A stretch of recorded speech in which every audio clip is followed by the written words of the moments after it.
Hey, what's going on, guys?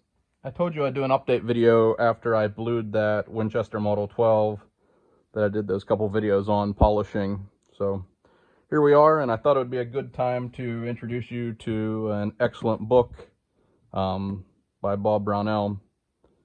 This is the Encyclopedia of Modern Firearms, Parts and Assembly. This is the 11th edition. It's from 1969. I also have a third edition, which is from maybe 61. Not positive on that, but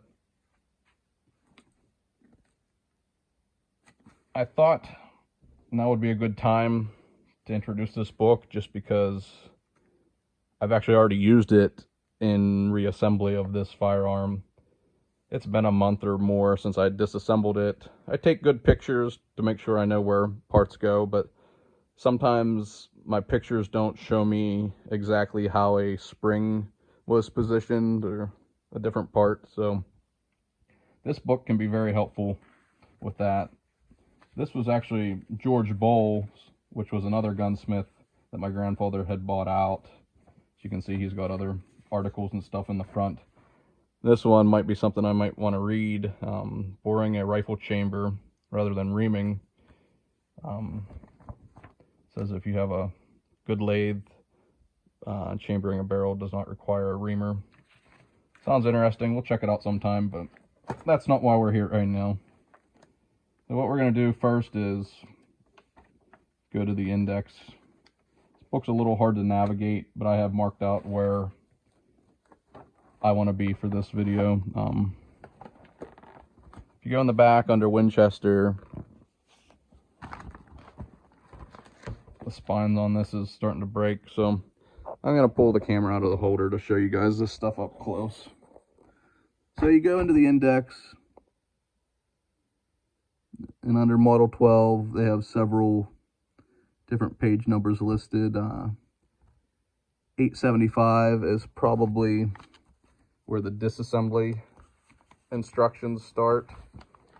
But obviously it's already disassembled. Yeah, like these headings start with to take down, and then over on this page it starts as to assemble.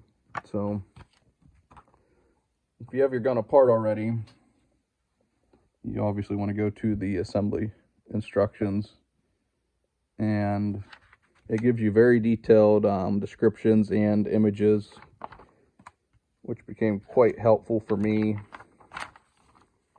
Let me see if I can find what I was referring to. So yeah, let me just grab the part too. You can't really see the spring now, but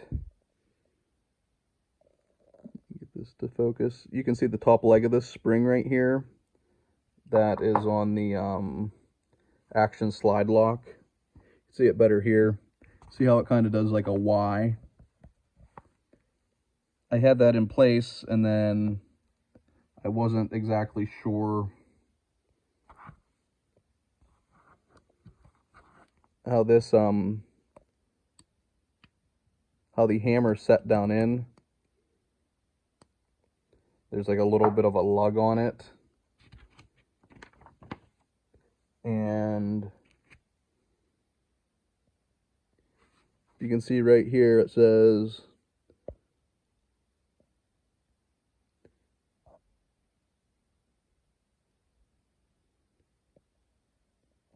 is that what I want? Maybe that's not what I want.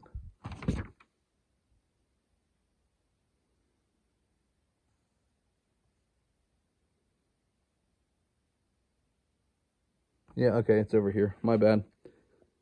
So I wasn't sure where the lug on the hammer went with that Y spring, whether it went between it, below it, above it.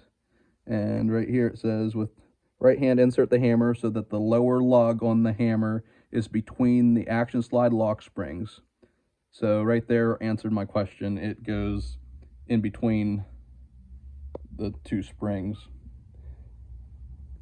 I did several Google searches, tried finding a YouTube video of reassembly, and nothing answered my exact question, because none of the videos I found had the trigger group tore down as far as I had to for bluing. So this book here was a lifesaver for that. It's the first I really used it. I've had it, never really referenced it until Kurt the Gunsmith did a article and video on this book, and I figured, this is an older gun, surely it's going to be in here, and sure enough it was. Again, lifesaver. But I'll put a link for this book in the description if you're into guns, into working on them. It's definitely a valuable source.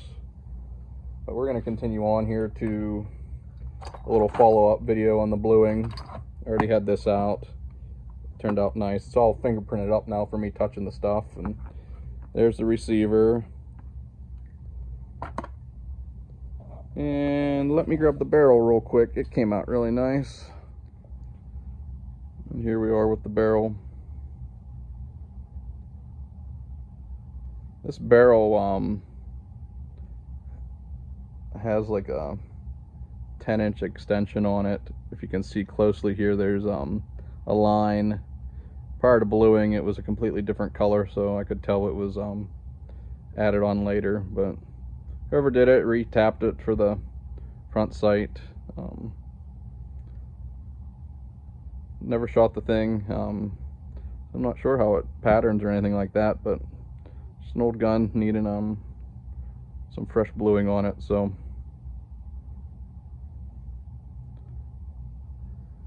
and then you got all the small parts here too that I blued. I'm not going to take them out. They're nice and shiny and black. That was that's what was hoped for, and that's what we got.